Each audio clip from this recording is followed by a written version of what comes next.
Most men think women are searching for kindness, honesty, and loyalty. They believe if they sacrifice enough, prove their devotion, and show their love, they'll be rewarded with a woman's heart. But Aristotle, one of the greatest minds in history, saw through this illusion over 2,000 years ago. His writings expose the harsh reality of female character, truths so brutal, most men today refuse to face them. By the end of this, you'll see what Aristotle understood about women and why ignoring these truths will leave you trapped, heartbroken, and powerless. So listen carefully, because this is not just philosophy, it's survival. Brutal truth 1. Love isn't pure, it's political. When most men think of love, they imagine a sacred bond, destiny, soulmates, some invisible force that binds two people forever. That's the fairy tale version. But Aristotle didn't see it that way. To him, love was never about angels and poetry. It was about utility. Relationships served a purpose. Survival, reproduction, and social advantage. Think about it. In Aristotle's time, marriage was less about passion and more about alliance. Families married to secure wealth, land, and stability. A woman didn't choose a man because he made her heart race. She chose him because he could protect her, feed her, and elevate her social standing. That wasn't romance. That was politics. And here's the part most men today don't want to hear. This hasn't really changed. What we call love is still tied to benefit. Strip away the modern language and you'll see the same pattern repeating. Women bond where there is provision and safety, not where there is only emotion. This doesn't mean women are evil or manipulative. It means nature designed them to prioritize survival over fantasy. Affection was, and still is, a byproduct of security. Aristotle's insight cuts deep because it shatters the illusion. Love, as we imagine it today, is a modern invention, a glossy story layered on top of biology and social strategy. Behind the soft words and romantic gestures, attraction is negotiating resources, status, and power. That's why the man who leads with blind devotion often loses. And the man who understands love as a contract, not a destiny, is the one who wins. Brutal truth 2. Desire is conditional. Every man wants to believe he can be loved just for who he is, that a woman will see his soul, his kindness, his devotion, and that will be enough. But Aristotle understood the harsher reality. Desire isn't unconditional, it's transactional. A man's worth to a woman isn't simply tied to his personality or heart, it's tied to what he provides: status, security, stability. If these vanish, her attraction often vanishes with them. Look at history. Kings were adored while their thrones were secure. But once they lost power, their queens and mistresses fled. Even in modern times, when a man loses his job, his confidence, or his sense of direction, relationships collapse. Not because the woman suddenly became cruel, but because her desire was never disconnected from provision. Aristotle was clear. Human relationships are rooted in advantage. Women aren't wired to cherish weakness or stagnation because biology doesn't reward it. Attraction is nature's negotiation, and devotion without value is meaningless. This doesn't mean women are incapable of affection, but their affection is always tethered to utility. It's not that women wake up and consciously think, "What can this man give me?" It's deeper than that, an instinct that has been passed down for millennia. To secure survival, women gravitate to men who can offer protection, resources, and status. Here's the uncomfortable truth. When a man stops growing, stops leading, or stops providing, desire withers. The relationship may remain on paper, but the energy, the fire, the respect, it dies. Aristotle's lesson is simple but brutal. If you want to keep desire alive, you must keep building, keep providing, keep elevating, because the moment you assume that love is unconditional, you set yourself up to be replaced. Brutal truth 3. Women value power over virtue. Men are taught from childhood that if they're kind, respectful, and honest, women will love them. They're told that being a good man is the ticket to affection. But Aristotle understood what most modern men never grasp. Virtue without power is invisible. Women may admire morality, but they don't desire it on its own. A man can be the most loyal, gentle, and selfless person on earth, but if he lacks strength, status, or influence, his virtue doesn't magnetize her. It leaves him overlooked. Aristotle saw that women, guided by instinct, gravitate toward power. Not necessarily brute force, but the power to provide, to lead, to dominate circumstances. To women, strength is safety. Power is attraction. Virtue without power? It feels like weakness. Think about the nice guy. He believes that sacrificing himself, catering to her needs, and proving his devotion will secure her love. But over time, he becomes background noise. Why? Because his entire value is based on service. And Aristotle warned against this error.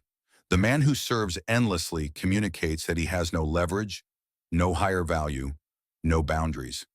Contrast this with the man who carries himself with strength. He may also be kind, but his kindness is backed by power. His virtue isn't begging, it's chosen. Women feel the difference instantly. One man is a servant. The other is a leader who chooses to be virtuous.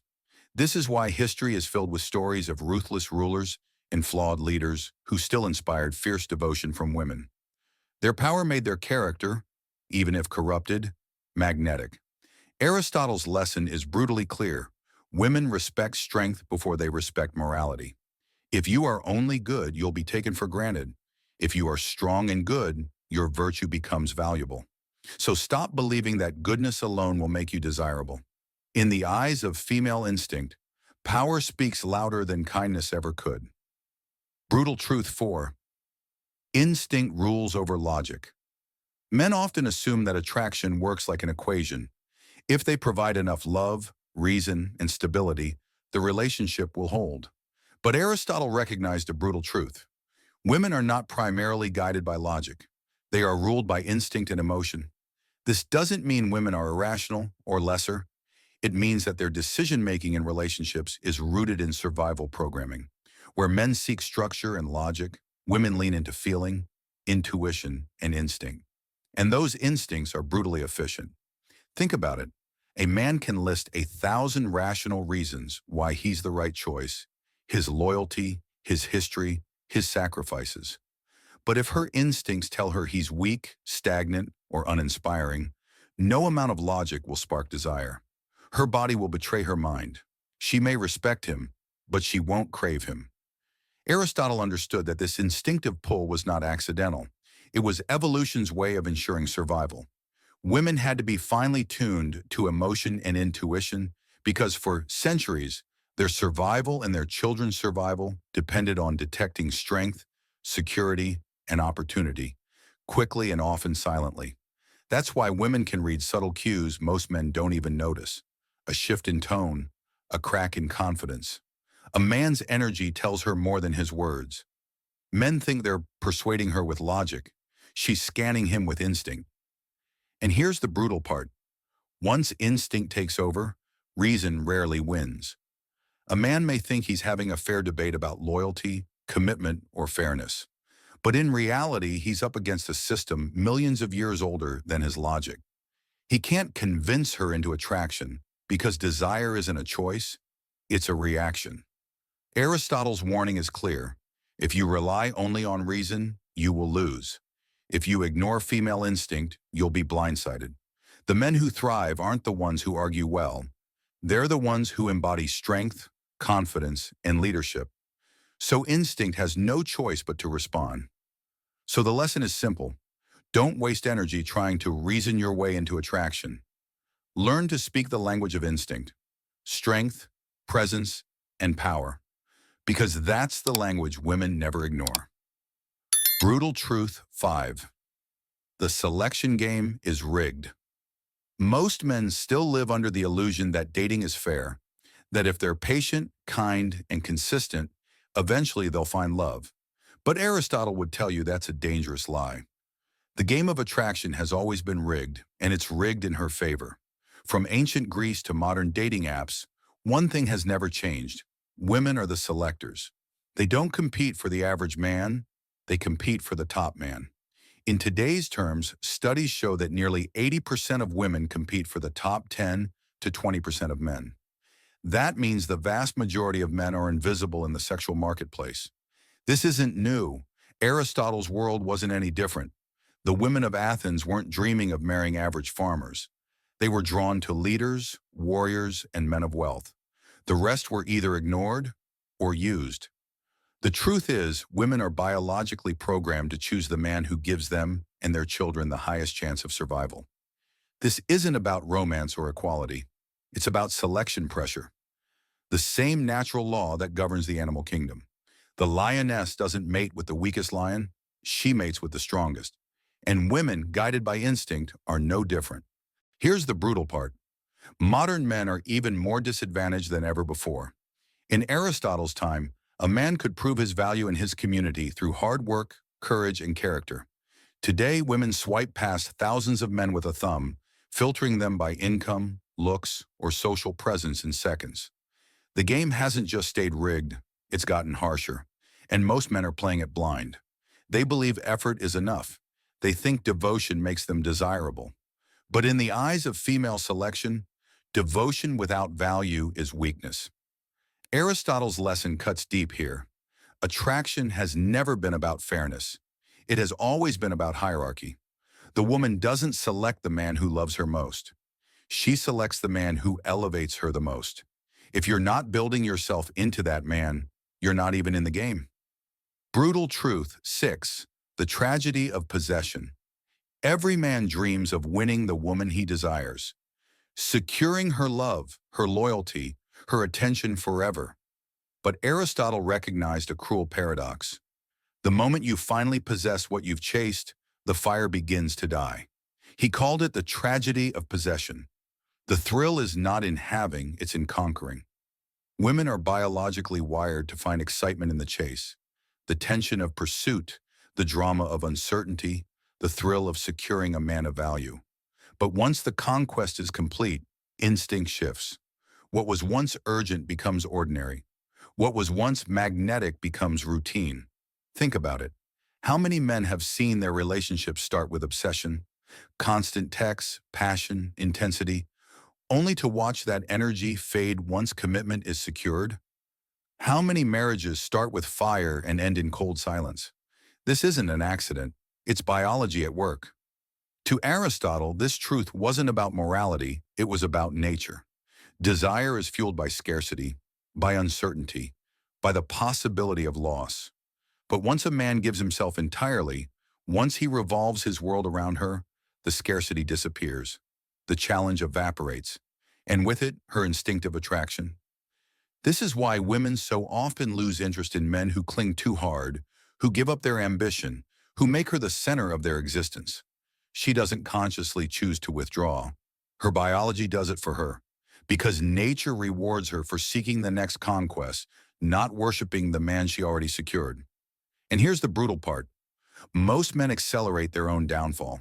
They think commitment requires sacrificing everything. They quit the gym, they stop chasing purpose, they stop leading, because they believe possession is victory. In reality, possession is the beginning of decline. Aristotle's wisdom reveals a harsh but liberating lesson. If you want to keep desire alive, you must never become fully possessed. You must remain a man in motion, growing, building, striving, evolving. Because the moment she feels she has all of you, she stops craving you. The tragedy of possession isn't just her instinct, it's your complacency. And the man who understands this never makes the mistake of turning his prize into his prison. Brutal truth 7. The tyranny of weakness. When most men think of power, they think of brute strength, wealth, or dominance. But Aristotle noticed a far more subtle and dangerous kind of power. One that doesn't come from force, but from perceived weakness. He called it the tyranny of the weak. Women lacking the physical strength of men had to develop alternative strategies to influence outcomes. And over centuries, these strategies became refined into weapons far more effective than brute force. Emotional leverage, social manipulation, the ability to control perception. Think about it. A man demands, argues, or fights. A woman doesn't need to. She cries, withdraws, withholds affection, or plays on sympathy. These aren't accidents. They're tactics honed by survival. By appearing vulnerable, women can often bend stronger men to their will without ever raising a hand. Aristotle saw this dynamic clearly. The weaker party often develops the craftiest forms of influence, and in relationships, men who don't recognize this are led like sheep. They think they're in control, when in reality, every decision, every compromise, every shift in behavior is happening on her terms. Consider modern examples. The man who rearranges his entire schedule the moment she threatens to leave. The husband who tolerates disrespect because he's terrified of divorce court.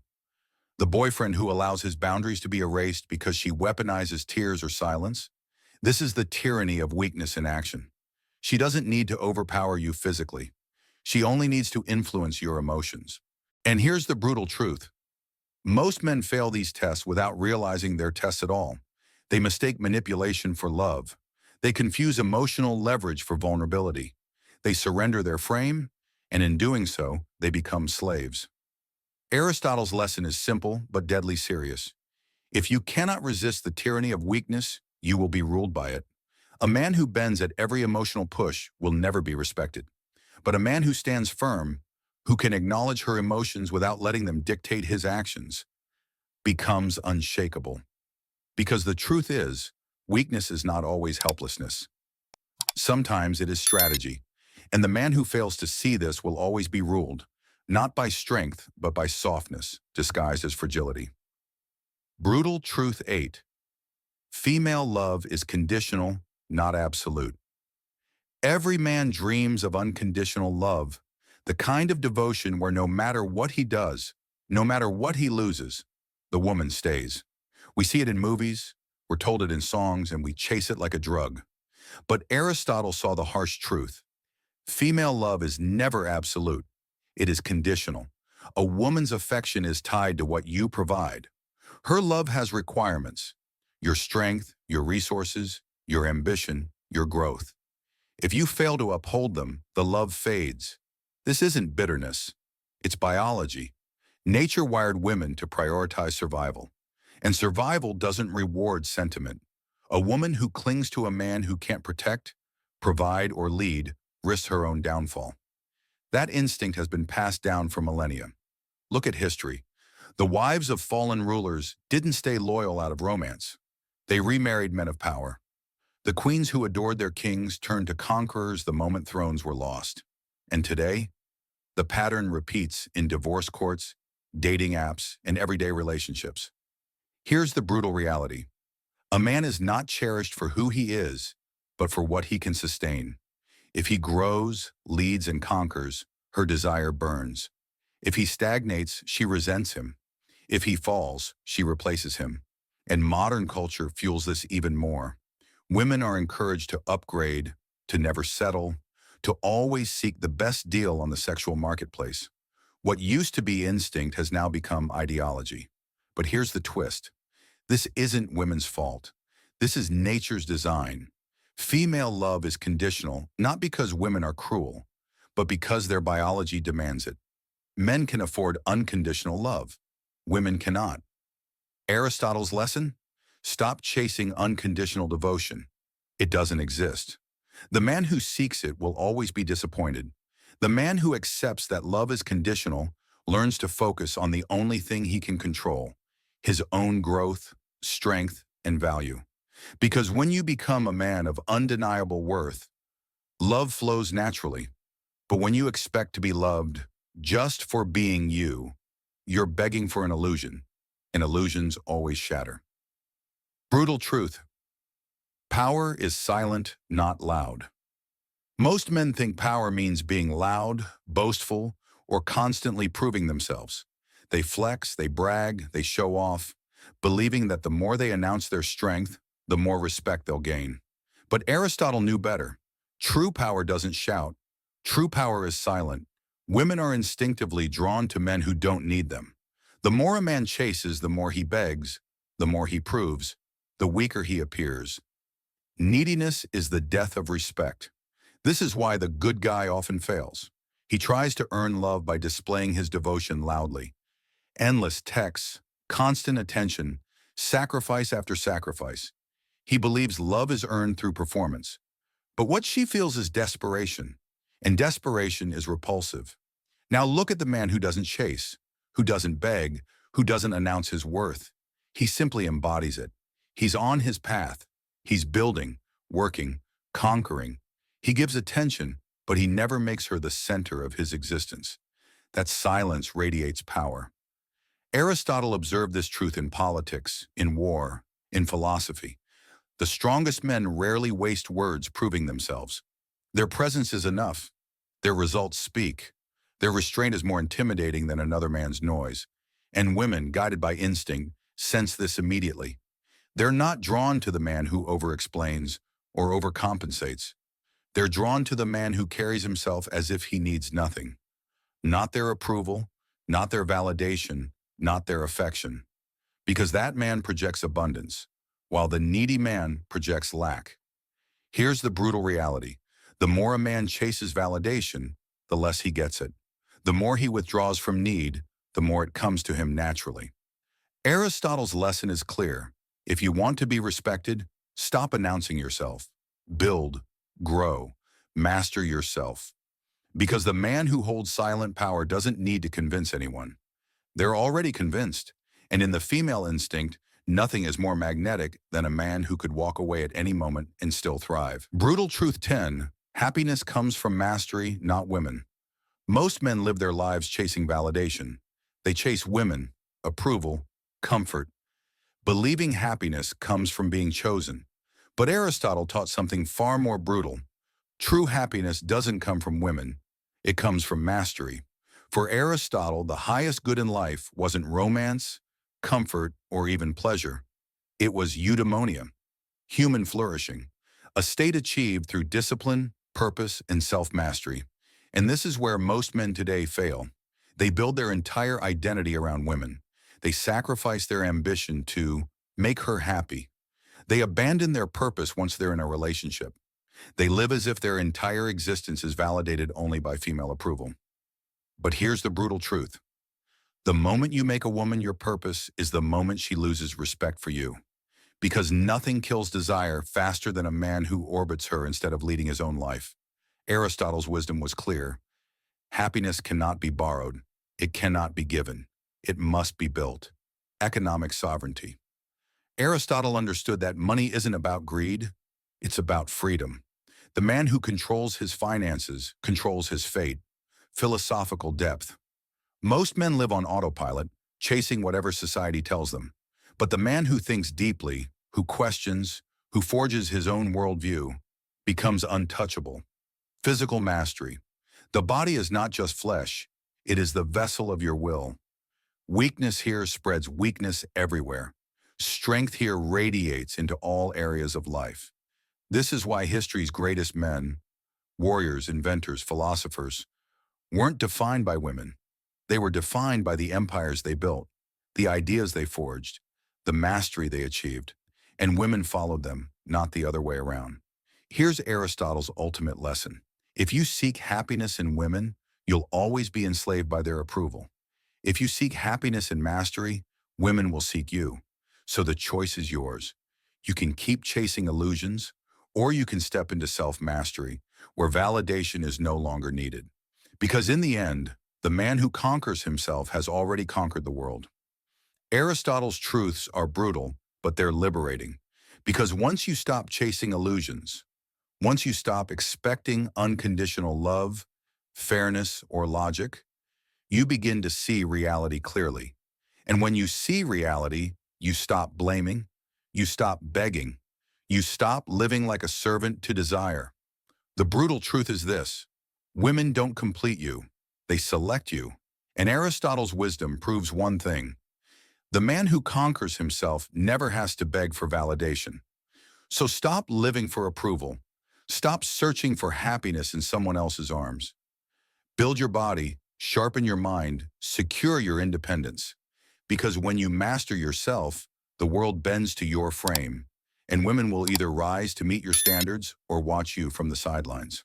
Aristotle said, The happiness which we receive from ourselves is greater than that which we obtain from our surroundings.